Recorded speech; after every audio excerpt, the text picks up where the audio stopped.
आदरणीय कविता मैम और मेरे प्यारे मित्रों, मैं मीका कुमारी कक्षा 2 श्रेणी सी दिल्ली पब्लिक स्कूल नासिक में पढ़ती हूँ और आज मैं एक किसान के रूप में आई हूँ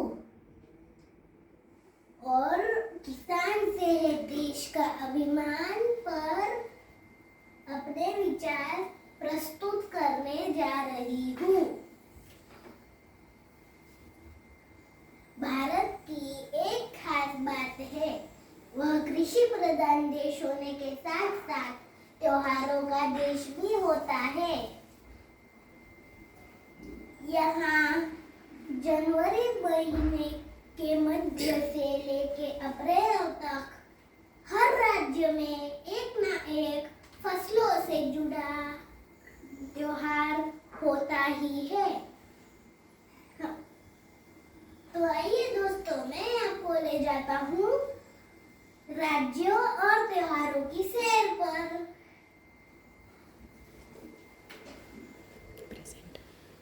ma'am, can you see? Yes, beta. 2 minutes I am sharing my screen.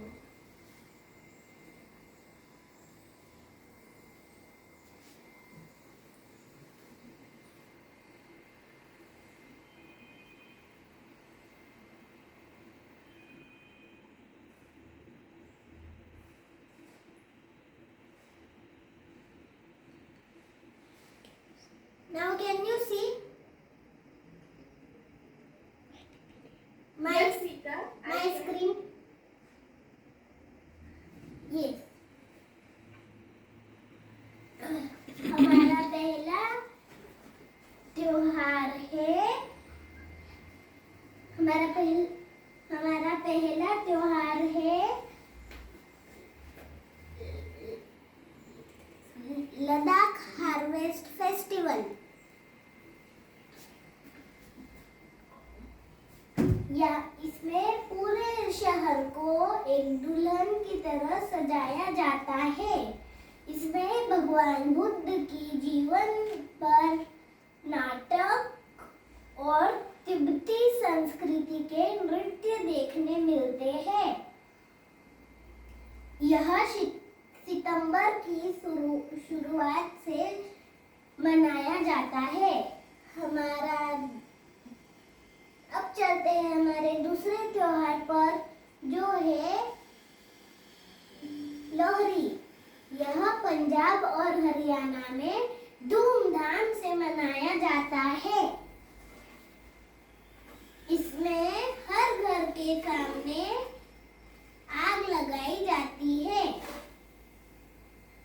और रात को उस आग को घेर कर भांगड़ा करते हैं। ढोल नगाड़ों की धुन पर भांगड़ा करते हैं।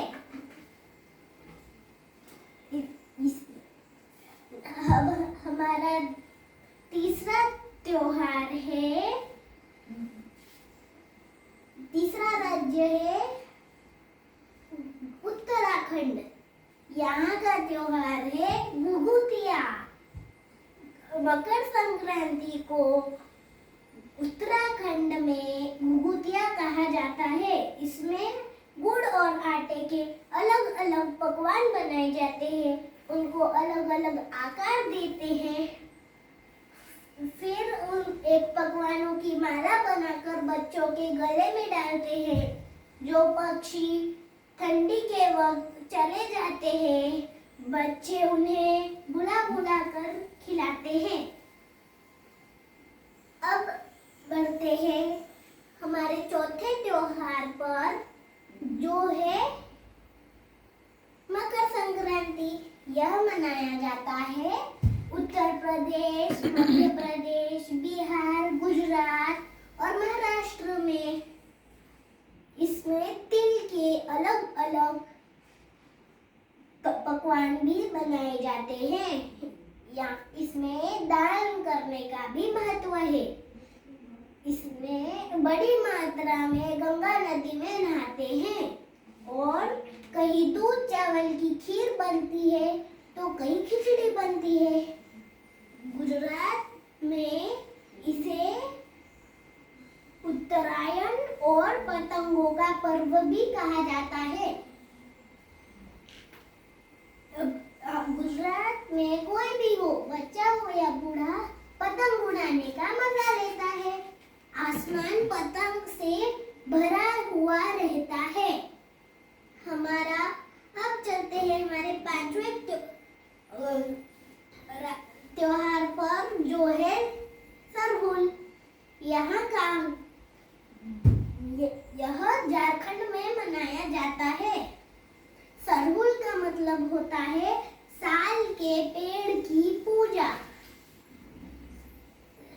साल के पेड़ की पूजा होने के बाद अगले दिन घर घर जाकर फूलों के पौधे लगाते हैं। फिर धान की पूजा की जाती है। पूजा किया हुआ धान अगली फसल में उगाया जाता है। हमारा अब चलते हैं हमारे छठवें त्योहार पर, जो है बिहू। यह मनाया जाता है असम में। इसमें महिलाएं स्वादिष्ट खाना बनाती है। लोग सुंदर रंगोलियां बनाते हैं और लोग नृत्य करते हैं। हमारा सातवां त्योहार है वंगाला। यह मनाया जाता है मेघालय में। वंगाला का अर्थ होता है 100 ड्रम। मेघालय में इस दिन सूर्य देव की पूजा की जाती है। हमारा 8वां त्योहार है होली। यह हिंदू धर्म का मुख्य त्योहार है, इसीलिए यह पूरे भारत में मनाया जाता है। यह किसान के लिए भी बहुत महत्वपूर्ण है। पहली शाम होलिका दहन और उसी आग में गेहूं की बालियां भुना जाता है। हमारा अब बढ़ते हैं हमारे अगले राज्य पे, जो है पश्चिम बंगाल। यहाँ का त्योहार है नगना। इसमें अब यह फसल की कटाई से पहले मनाया जाता है। इसमें अपनी पहली फसल लक्ष्मी देवी को चढ़ाते हैं। हमारा अगला त्योहार है नुआखाई। इसका नुआखाई का अर्थ होता है नया खाना।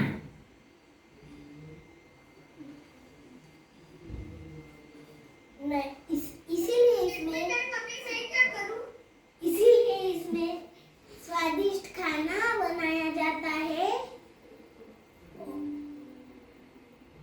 स्वादिष्ट खाना, नए कपड़े और अच्छी रंगोलियां बनाई जाती है। अब बढ़ते हैं हमारे इसमें अपना भोग धरती देवी को लगाते हैं। और अब हमारा अगला त्योहार है गुड़ी पड़वा। यह मनाया जाता है महाराष्ट्र में। इसमें गुड़ी का मतलब होता है विजय पताका और पाड़वा का मतलब होता है नया साल।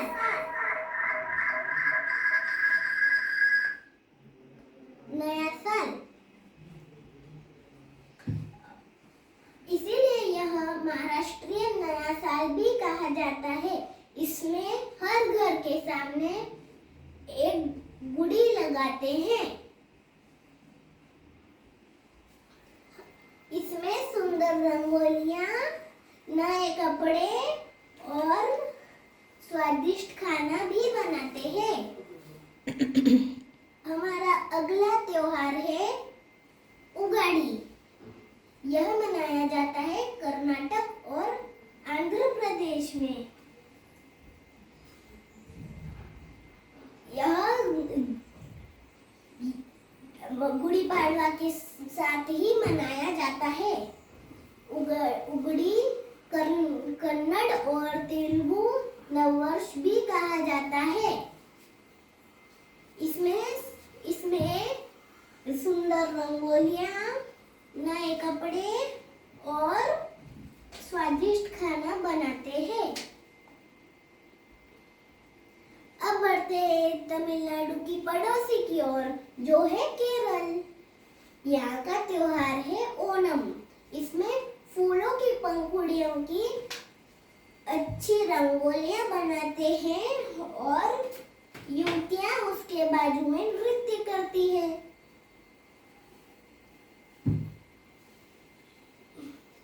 हमारा अगला त्योहार है पोंगल। यह मनाया जाता है तमिलनाडु में।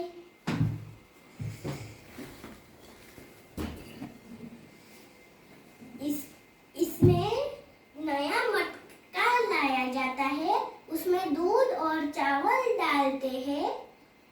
यह सुबह जल्दी उठकर धूप में रखा जाता है और यह 11-12 बजे तक धूप में रहता है। जब इसमें से दूध बाहर गिरने लग जाता है तो पोंगला पोंगल के स्वर आपको सुनाई देंगे। अब बढ़ते हैं। अब हम देखेंगे कि तो दोस्तों, ये थी हमारे त्योहारों की सैर।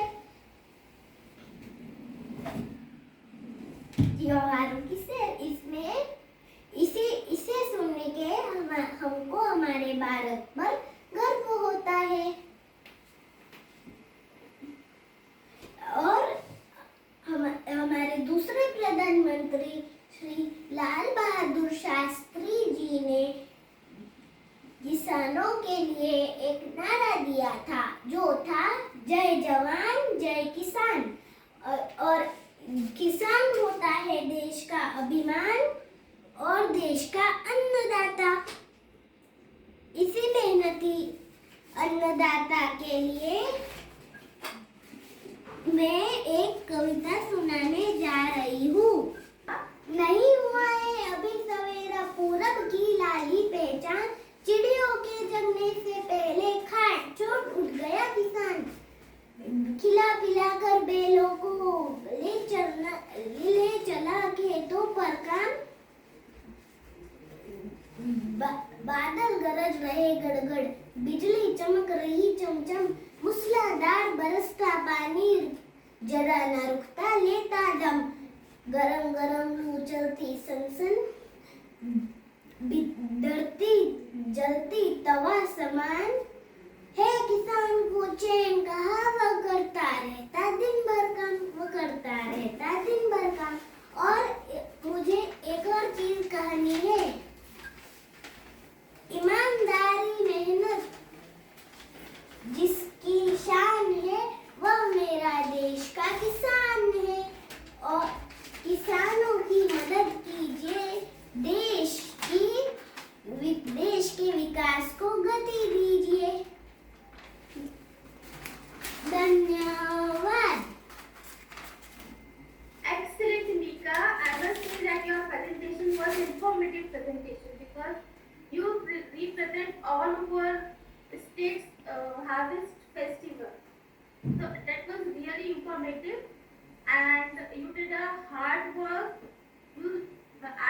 I'm amazed that आपने इतना सारा सर्च किया. You have to prepare such a beautiful PPT. Your presentation was superb.